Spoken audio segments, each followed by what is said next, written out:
you haven't got a copy already, our copy of the New Democrat. And in it, you will see 3 issues that we've been hammering away since last year when we launched our campaign. And those 3 issues are the cost of living, and in it includes the intention to raise GST to 9%. The second is our population, and in it that includes our big fight with the PAP on the entry of PMETs and their job prospects, job security, and so on. And you've been following that over the past week. The third issue is we have generations of retirees who still don't have enough income to retire on because of this retention of their CPF savings in the CPF. Now, we've been going on at these 3 issues, and lo and behold, whether it's a coincidence or not, I'll let people figure out. The PAP has become big on these 3 issues as well, right? Mr. Heng Swee Kiat, in his the PAP's convention last year, in November, I think, had come out and said, well, they're going to have to address the GST because if he doesn't, then the opposition will be doing that, right? And what we've been saying is that you cannot continue to do this because GST is a regressive tax. It's not fair, right, to the middle and lower income groups. So what he's done was that he's going to come big and propose support measures in this budget. From now until budget, the SDP, we're going to be focusing and calling the PAP out on what it's been doing.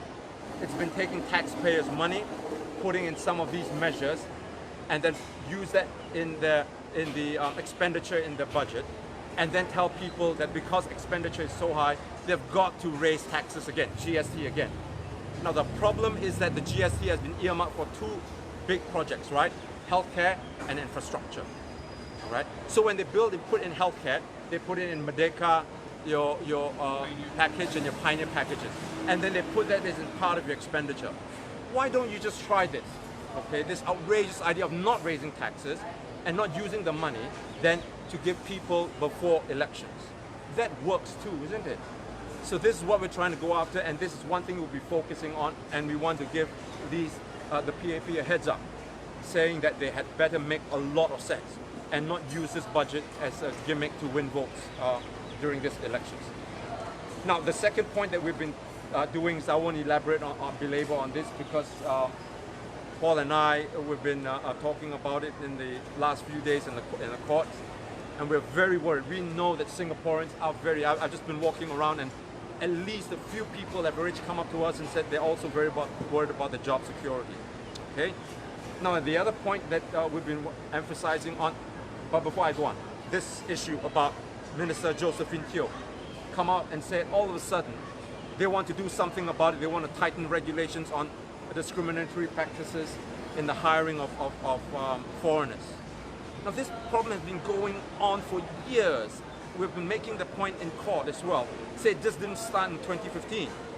Now, this has been going on for years, and you're just right now telling us that you're going to tighten up. You have to be wondering what the PAP has been doing all this time. Okay, we'll be also pursuing on this matter.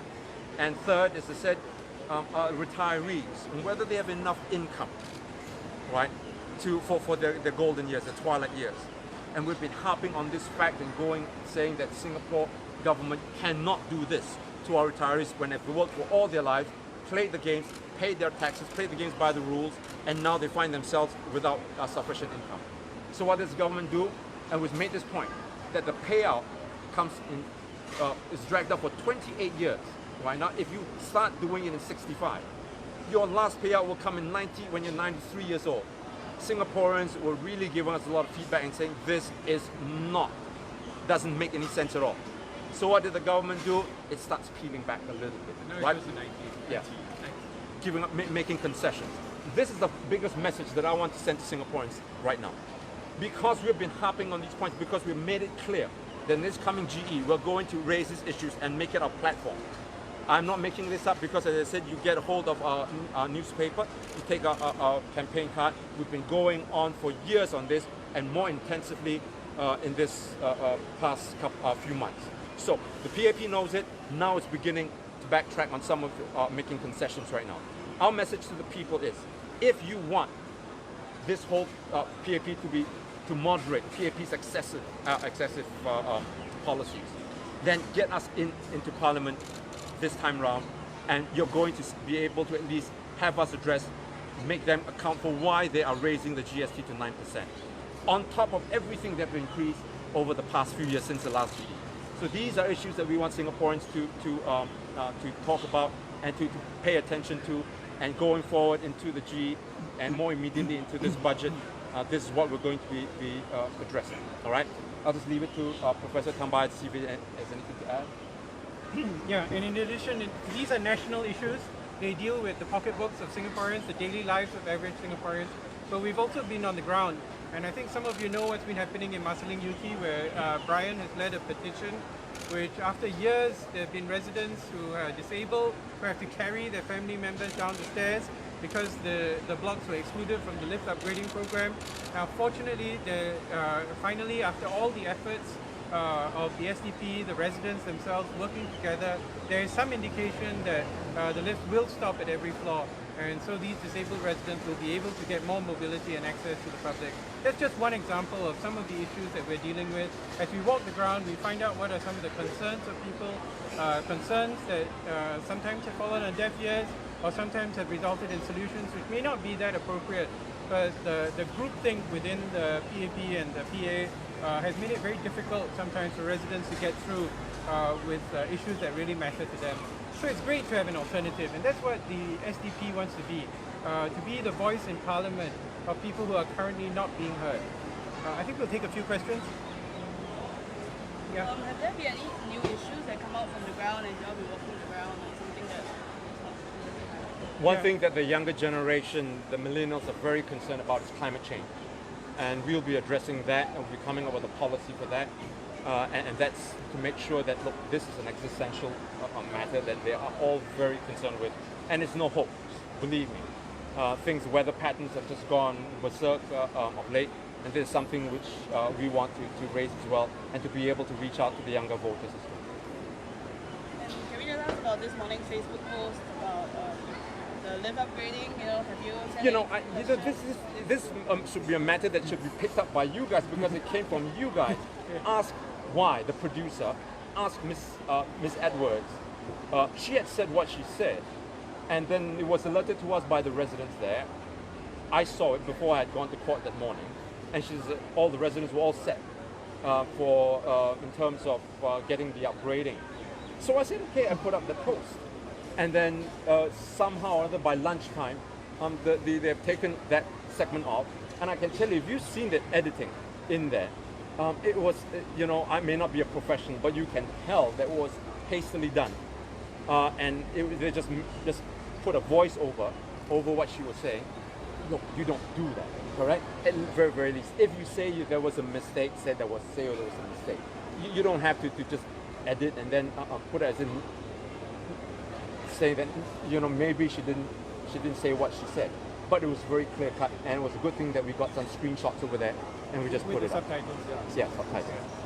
And I just want to say this again, for MP Ong Peng Kun, if it wasn't for the work of Mr. Brian Lim and Mr. John Tan and Daman pushing this matter, and we've met with the residents, they say that this problem has been going on for more than 10 years. For Mr. Ong right now to say that, oh, it's a matter of time, or we're making good progress, you tell me, will it have taken 10 years? Should it have taken that long ago, that long to come up with this situation? So, point being, and coming, this is just another example. You've got to put pressure. And when people come together, right, Singaporeans come together, and you don't want certain policies that affect them adversely, affect them negatively, there is much that we can do when we unite. So that's a message going out. There was a message that I had put out on my Facebook post on that Thursday morning. I'm not sure how the PAP site read it. Maybe alarm bells had gone on. I don't know. But this is something that I want to tell the people. If we push hard enough, if you get a good, effective, strong opposition in the parliament, policies will go your way. Policies that make sense. Not policies that continue to buttress the PAP's power. So that's one thing that we got to look. We've got something to look forward to, and the elections are, I imagine, will be coming up not long from now. So do you have any updates about the view of it's before the courts right now. Yeah, Right? and we have until Wednesday to submit the legal arguments. As you know, we represented ourselves, but we have a number of friends who are lawyers who are giving us advice, some very useful advice to deal with some of the very technical terms that the Mr. Hari Kumar brought up that are actually way over the heads of lay people. You know, this big concern of ours is that the minister right now has got these clauses in there that allows them to make interpretations. If you compare that to what Mr. Shanmugam said whilst the passage of this bill was going through, he was saying, and I'm paraphrasing here, says, but comments, viewpoints, opinions, and he said, I remember these two words, reasonable or unreasonable are accepted. And this is where I'm saying that when you do things like that, you really, really need to tighten up and say that falsehoods pertain to issues that you need to verify, you need to come out. If it's yes, it's a yes. It's a no, it's not a yes. It cannot be left up to the reasonable interpretation either of some people or the minister, which the AGC in Chambers was an argument they were trying to make. This is a huge concern of Singaporeans where you've just given unbridled power to the government, and that should be a no-no. Dr. Chi, on that point, right, will you say that there's quite a number of disparity between what was presented by Law Minister Obama compared to what you're experiencing now? You know, when everything was being debated, oh, you know, POPMA is so easy and it's not a problem, you know, we only want to do this against online falsehoods and so on. But what we went through the past couple of days was anything but. Now the onus has been placed on us. Can you imagine? I think lawyers have a lot of problems with that, and we're getting legal advice in terms of burden of proof and so on. And these are legal arguments, but we're getting advice and seeing how we can counter and argue against those. All right, thanks very much, everybody. Thanks for your time.